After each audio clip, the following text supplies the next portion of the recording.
Olá, pessoal. Vamos corrigir então os exercícios que eu passei para vocês sobre hormônios vegetais.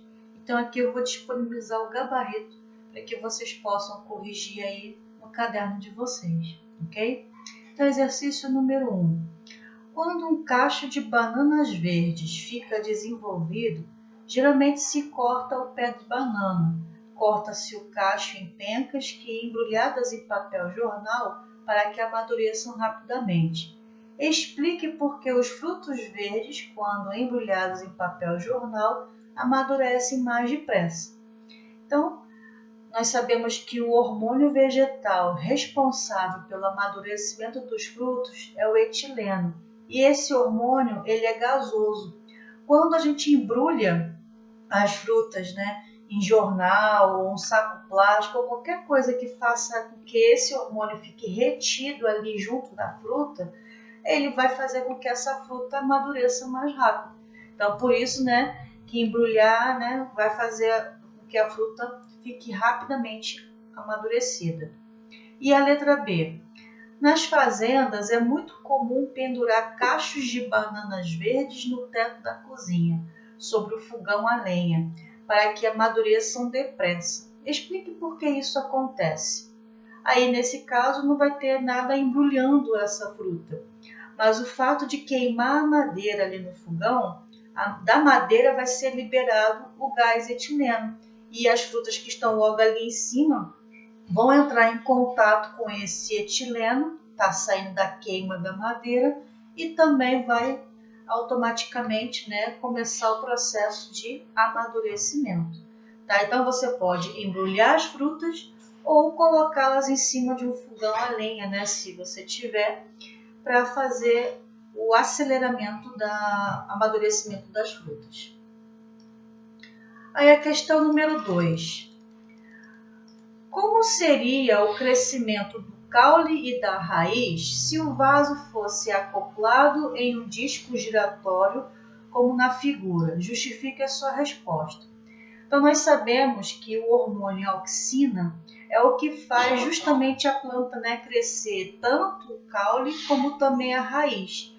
E esse hormônio auxina, ele não gosta da luz. Então, ele sempre vai se esconder, vamos dizer assim, no caule, na direção oposta à luz. E com isso, ele se concentra mais no local do caule, fazendo com que ali aconteça um crescimento.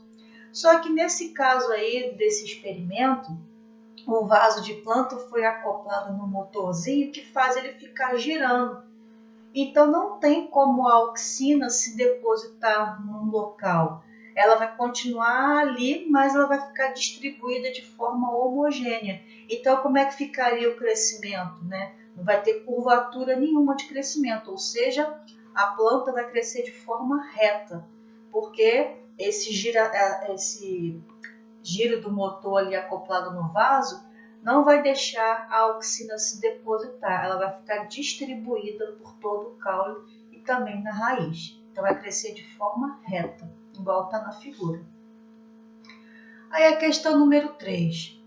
Explique a ação dos hormônios vegetais estudados nas seguintes aplicações práticas. Então colocamos aí vários exemplos de utilização desses hormônios vegetais, que pode ser usado de forma natural, ou seja, fabricado pela própria planta, pelo próprio vegetal, ou existe também alguns hormônios que podem ser sintéticos ou artificiais, produzidos em laboratório, e quando aplicados na planta fazem o mesmo efeito do natural.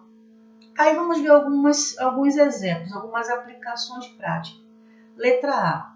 Obtenção de frutos partenocárpicos. Então, quais são os hormônios que vão estar atuando nesse processo? Nós temos ali a auxina e a giberelina, que vai induzir essa partenocarpia. O que é isso? É quando a planta não é fecundada e mesmo assim ela gera frutos, E ali ela vai produzir frutos sem semente, porque ela não foi germinada, tá?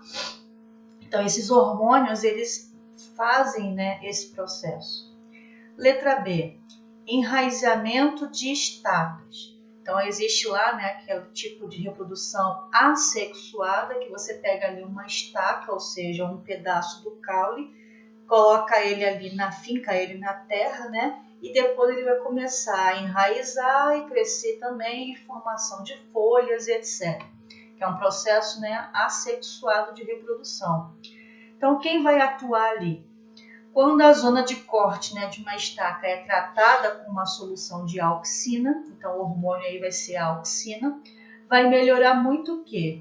O enraizamento, né? Então vai fazer ali o desenvolvimento de raízes do tipo adventícia, que vai aumentar ali a chance, né, dessa mudinha aí vingar, crescer. Letra C. Retardamento de abscisão de frutos em laranjeiras. Então, o que seria abscisão? Né? Seria o quê? Caimento, né? Quando o fruto já está ali pronto para cair, quando ele está maduro.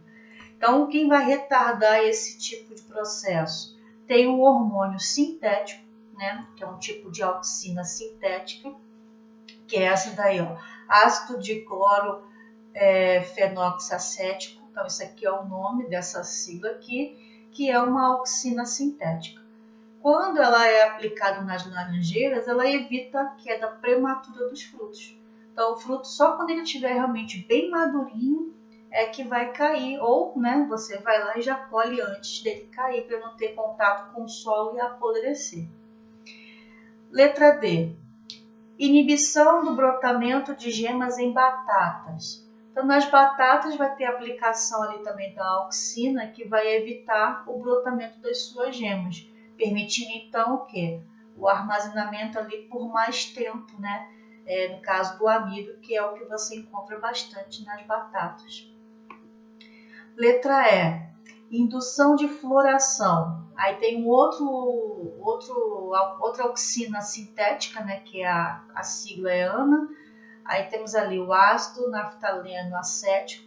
Então, essa aí vai ser uma outra auxina do tipo artificial. Então, aqui, ó, na letra C teve um exemplo, na letra E está tendo outro exemplo de hormônio artificial do tipo da auxina. Ele vai provocar a floração simultânea e a maturação também na mesma época de todas as plantações, por exemplo, de abacaxi. Então, se você ali está fazendo plantação de abacaxi, ele vai conseguir fazer isso, a floração e a maturação ao mesmo tempo, na mesma época. Então ele acelera bastante o processo, tem que ficar esperando a planta florir, amadurecer, formação de fruto, né? Ele vai tudo na mesma época, mais rápido. Letra F. Estimulação de germinação. Então ali vai ter a aplicação de qual hormônio agora? Vai ser a giberelina. Ele provoca a quebra da dormência das sementes, como por exemplo ali que eu coloquei, foi a da cevada, tá? E vai estimular também a sua germinação de forma mais rápida. E na letra G, tratamento de plantas anãs. Então, se eu tenho ali plantas que não cresceram por algum motivo, a giberelina vai atuar ali e vai estimular ela a fazer o quê? A crescer, deixando ali de ser anã. E retardamento de selenidade, ou seja, a planta ficar velha, as folhas ficarem amarelas e caírem, né? Então a planta ficar velha. Então, como é que eu posso retardar isso? Usando ali qual hormônio? A citocinina, que quando ela vai ser aplicada, por exemplo, em verduras, vai retardar ali o envelhecimento dela, mantendo-la sempre o quê? Aquelas verduras fresquinhas e jovens por mais tempo, né? Então, é um hormônio que você pode aplicar para retardar o vegetal ficar velho.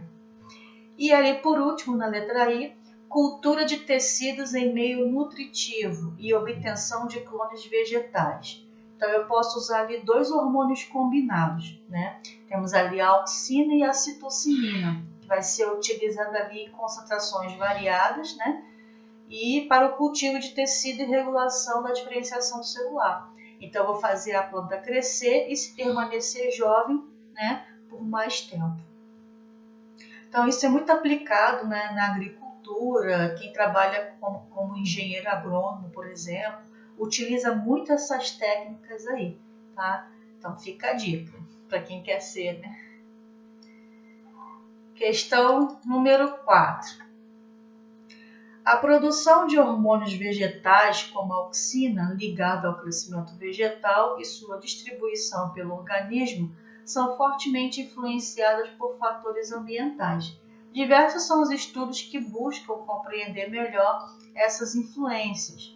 O experimento seguinte integra um desses estudos. A gente até viu, né, numa questão anterior falando sobre isso, né, do vaso de planta ali acoplado no motorzinho que fica fazendo ela girar o tempo todo, né? Então a planta vai crescer de forma reta, porque a auxina ela não vai se concentrar em lugar nenhum. Ela vai ficar o quê? Distribuída de forma homogênea pelo caule e pela raiz, fazendo com que essa planta cresça de forma reta, né? Então qual seria a resposta aqui? Vai ser a letra D. Distribui uniformemente pelas faces do caule, estimulando o crescimento de todas, né, de forma igual, ou seja, de forma reta. Questão 5. Para aumentar a produção de frutos com polpa mais macia e doce, um agricultor plantou sementes de árvores cujos frutos tinham essas características. Entretanto, o efeito inesperado que o agricultor observou foi a baixa estatura das plantas nascidas nessas sementes. Uma explicação para esse fenômeno pode ser, então, teve uma menor sensibilidade dessas plantas em qual hormônio? Qual é o hormônio que provoca o crescimento tanto do caule como da raiz? É a auxina. Se a planta está baixinha, está anã, então a auxina não atuou de forma eficiente. Então ela ficou com a menor sensibilidade das células ao efeito desse hormônio. Por isso que não cresceu. Ela ficou ali com baixa estatura. Questão 6.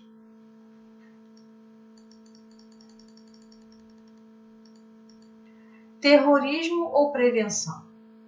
O certo é que cresce em Belém a preocupação que o avanço dos casos da doença de Chagas, né, nas feiras livres, os vendedores estão amargando prejuízos a partir do surgimento dos casos da doença associados ao consumo de açaí contaminado.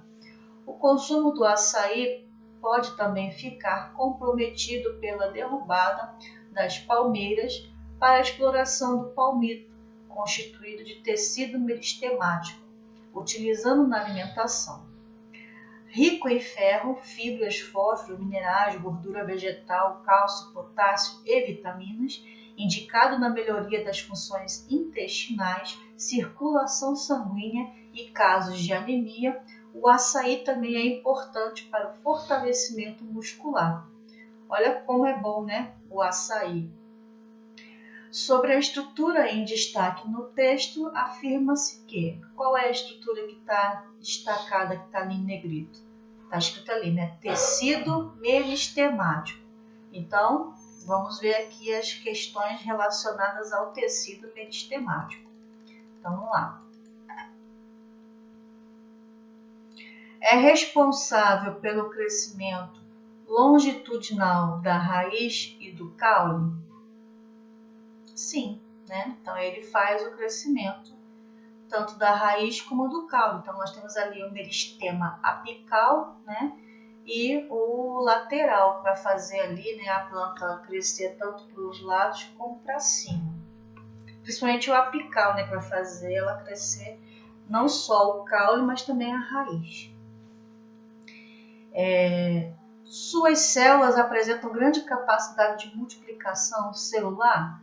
Sim, né? Ele é até comparado às células-tronco nos animais. Então, os tecidos meristemáticos, eles vão ali ter uma capacidade de multiplicação celular bem grande. Por quê? Porque está fazendo o vegetal crescer, então precisa ocorrer ali muitas mitoses para que isso, né, funcione de forma eficiente. 3. Encontra-se disposto ao longo do caule para promover a sua sustentação? Não, né? O tecido meristemático não faz sustentação. Quem vai fazer ali é o colênquima e o esclerênquima, que já são tecidos o quê? Adultos e não meristemáticos. Tá? Então a 3 está errada. 4. Promove o crescimento da planta em espessura, determinando sua estrutura secundária? Sim, né? Já falei, ela cresce tanto para cima como para os lados, né? Para fazer o crescimento de forma, né, ali simétrica do vegetal. Então, as que estão corretas é a 1, a 2 e a 4. Então, vai ser aqui, ó, letra A. Ok? Agora vamos para a 7. Nos vegetais superiores, a regulação do metabolismo, o crescimento e a morfogênese muitas vezes dependem de sinais químicos de uma parte da planta para outra, conhecidos como hormônios, os quais interagem com proteínas específicas denominadas receptores. Com base no texto e no conhecimento sobre hormônios vegetais, relacione as colunas. Então, ele pede para você relacionar o hormônio com a sua função. Então, vamos lá. Número 1. A auxina. A auxina, ela estimula o crescimento, né? Tanto do raiz como do caule, e atua também aqui, ó, a letra C, no fototropismo, no geotropismo, na dominância apical e no desenvolvimento dos frutos. Então, a número 1 vai ser a letra C. Então, aqui, ó, ou vai ser a letra C ou vai ser a letra E. As outras eu já posso descartar. Mas vamos ver aqui a giberelina, que é a número 2. A giberelina, ela vai promover a germinação de sementes e brotos, estimula o alongamento do caule, o crescimento das folhas, a floração e o desenvolvimento dos frutos. Então, 2D. Então, ó, 1C, 2D. Aí a citocinina vai ser a letra A, afeta ali o crescimento e a diferenciação das raízes, estimula a divisão e o crescimento celular, estimula a germinação e a floração e retarda o envelhecimento. E o etileno, que é aquele gás, né, que é o hormônio gasoso que promove o quê? O amadurecimento dos frutos, né? Então, aqui vai ser a letra C a resposta. Questão 8. O número de estômatos por centímetros quadrados é maior na face inferior do que na face superior das folhas. Então, aqui tem uma folha. Essa aqui é a face superior que fica voltada para o solo. E a face inferior é essa que fica aqui embaixo, voltada para baixo.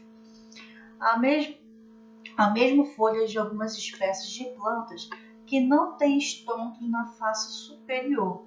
Essa diferença no número de estômatos nas duas faces das folhas é importante adaptação das plantas. Explique a importância funcional dessa adaptação. Então, olha só, lembra qual é a função dos estômatos? Estômatos é aquela estrutura que tem um orifício, ele tem clorofila, então ele faz fotossíntese e tem ali as células guarda que faz ele abrir e fechar. Quando ele abre, né, ele vai fazer ali trocas gasosas, então, e também a transpiração. Então, o estômago serve para isso. Por que ele ficando na face superior, ou seja, voltada para o sol, é ruim? Justamente se ele faz transpiração, com o efeito do sol ali, o que vai acontecer com essa planta? Vai perder mais água e vai desidratar.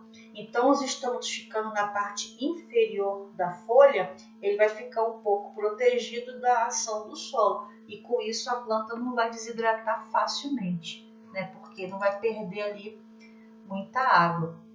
Então, o maior número de estômatos na face inferior da folha é uma adaptação que diminui a perda de água pelas plantas, visto que a face superior da folha fica virada para o solo. E se nela tivesse estômatos, a perda de água seria muito maior. Ok? Então, anote aí, né, ou corrija a sua questão.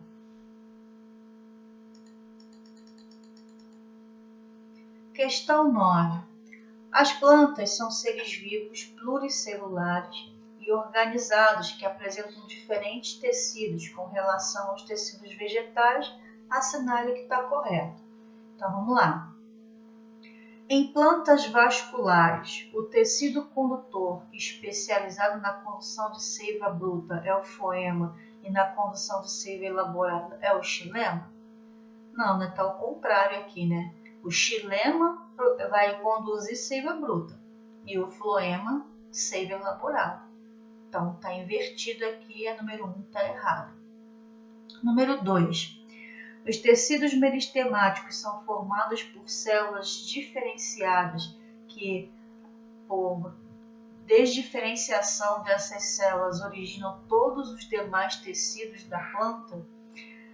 Essa está errada porque os tecidos meristemáticos são constituídos por células indiferenciadas. Aqui está falando diferenciadas, então está errado.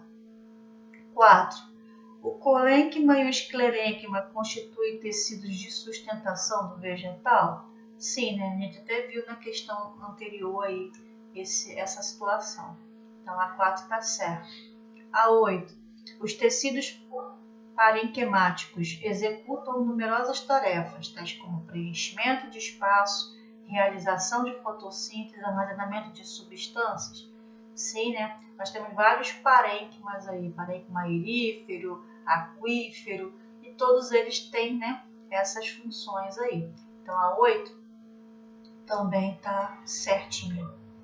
16. As cactáceas, ou seja, os cactos, né, apresentam parênquima aerífero bem desenvolvido. Já nas plantas aquáticas, como por exemplo o aguapé, apresenta o parênquima aquífero bem desenvolvido. Também está ao contrário, né? Os cactos, eles armazenam muita água dentro dos seus caules. Então, qual é o parênquima que vai estar mais desenvolvido? O aquífero, que é para guardar água. Já as plantas como o aguapé, que é uma planta aquática, ela fica flutuando ali na superfície da água. Então, qual é o parênquima que vai ter que estar desenvolvido ali? É o aerífero, né? Para guardar ali o ar para que faça ela flutuar. Lembra que eu até falei que parece que aquelas bolsinhas, aquelas boinhas de braço, né, que você usava quando era criança na piscina? Então, a planta também usa essas boinhas de braço, né, que são os parênquimas aeríferos, tá? Para que elas possam ficar ali flutuando e não afundar. Então, aqui está o contrário, está errado. Então, a soma ali, né, 4 mais 8, 12, ok? Questão 10. O amadurecimento de frutos envolve várias mudanças. Em frutos carnosos, a clorofila é degradada e outros pigmentos podem formar-se, mudando a cor do fruto. Simultaneamente, a parte carnosa do fruto amolece como resultado da digestão enzimática da pectina, principal componente da lamela mediana na parede celular. Durante esse mesmo período, amido e ácidos orgânicos, ou como no caso do abacate, óleos, são metabolizados e há açúcares, né? Então o óleo é transformado em açúcar. Aí a letra A pergunta: todo esse processo é precedido em alguns frutos pelo aumento da síntese de um hormônio vegetal. Indique a importância agrícola e ecológica, então são coisas diferentes, né? Desse processo. Então, qual é o hormônio que é responsável pelo amadurecimento do fruto? É o etileno, né, que é aquele hormônio gasoso. Beleza. Agora, qual é a importância agrícola disso? Que vai fazer o quê?